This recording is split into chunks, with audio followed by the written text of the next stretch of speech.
How do you do, ladies and gentlemen? I know you're all waiting for my blog for today because I know you're wondering what is the momentous occasion that we're going to discuss tonight now. And we have a very, very important occasion. Helen Thomas told the Jews to go back to Poland where they came from and go back to Germany where they came from. Now, Helen Thomas, God bless her, I have nothing against her. I hope she lives another 100 years because a hateful person like her has a right to live on this earth. And she's not killing people immediately. She just hopes they drop dead as if they're Jewish. That's the only thing she wants. But she didn't suggest that everybody should go out and wipe out the Jews. She just hopes they get wiped out because the fact that they exist gets on her nerves.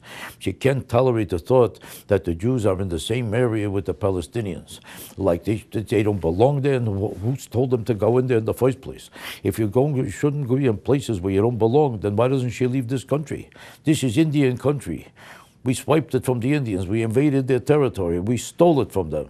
Not one American really belongs here. So if you have any decency, Helen Thomas, get out of this country. Go back to where you came from. You came from whatever heritage that was. Go back there. And you are now 90, almost 90 years old. God bless you. What are you doing in this country all these years? You don't know that you don't belong here? Nobody told you. You don't read the paper. You're a journalist. I know you write a paper. Can't you read a paper? Every paper will tell you, call up any paper and they'll tell you that you don't belong here. Get out. What are you doing here if you don't belong here? Now, do you have any evidence that the Jews do not belong in the Palestinian territory, in the area that is now Israel? Do you have any evidence? What is your evidence?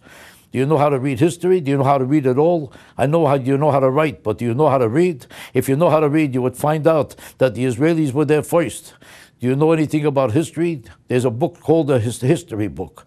In every classroom, when you're 6 years old, you could read about it. When you're 9 years old, you could read about it. You're almost 90 years old. You can't read history. You never went to school. The Jews were there first. The Israelites, they were there first. Palestinians don't belong there in the first place. How come you don't tell the Palestinians to go back where they came from? You know why you don't tell them to go back where they came from? Because they couldn't get into where they came from. They threw them out of what area that's now called Jordan. The king threw them out. They threw them out of Saudi Arabia. They threw them out of everywhere. These were the wandering people that nobody wanted. They have no place to go and they can't get into any place. So they took the Israeli territory. So if they went back where they came from, not one of them would be there. The Jews were there first, and the Jews allowed them to live in their territory. So if you want to throw somebody out where they don't belong, tell the Palestinians to get out because they don't belong. And they not only don't belong there, they don't belong anywhere. And nobody wants them anyplace else. And you'll say the Jews and the Israelis are vicious people, the only ones who would give the Palestinians a homeland? It's our homeland and we let them live there. Read history. There's no question about this. I'm telling you the simple truth of history. Now, you're not too old to learn something. Because I noticed you could still scream and you could still bellow about things you know nothing about. At this stage in life, you should be able to listen and still learn something. If you're ready to attack somebody, you should ready be first to learn what you're attacking them about and what's going on there, where it comes from, and who belongs there.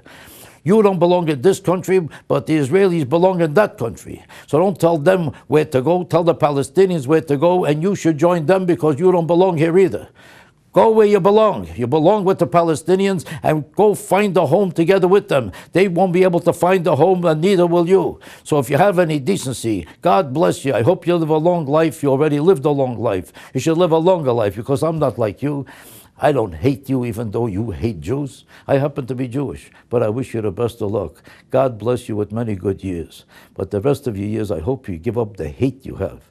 Try to live like a decent person, and then maybe you'll be remembered for what you did on this earth, which meant that you cared and you loved people instead of hating them all your life.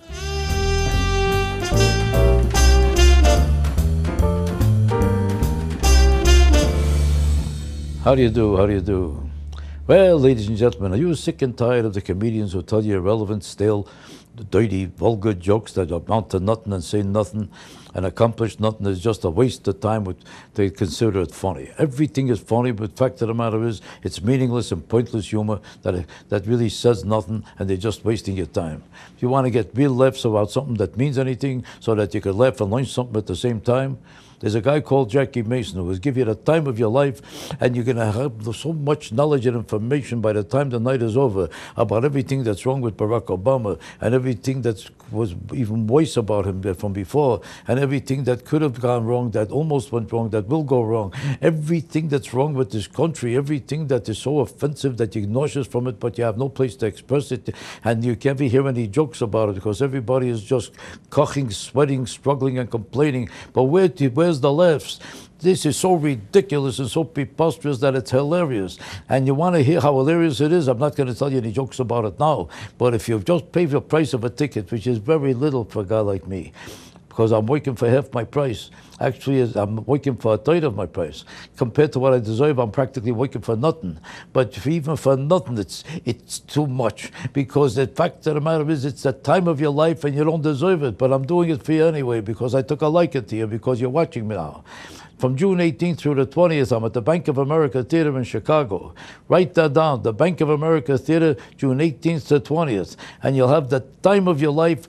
No matter how much of a good time you ever had before, it's nothing to the time you're going to have that night. So go to Ticketmaster.com or call the number at the bottom of your screen right now. Take a look. The bottom of your screen, special gift price for my special fans.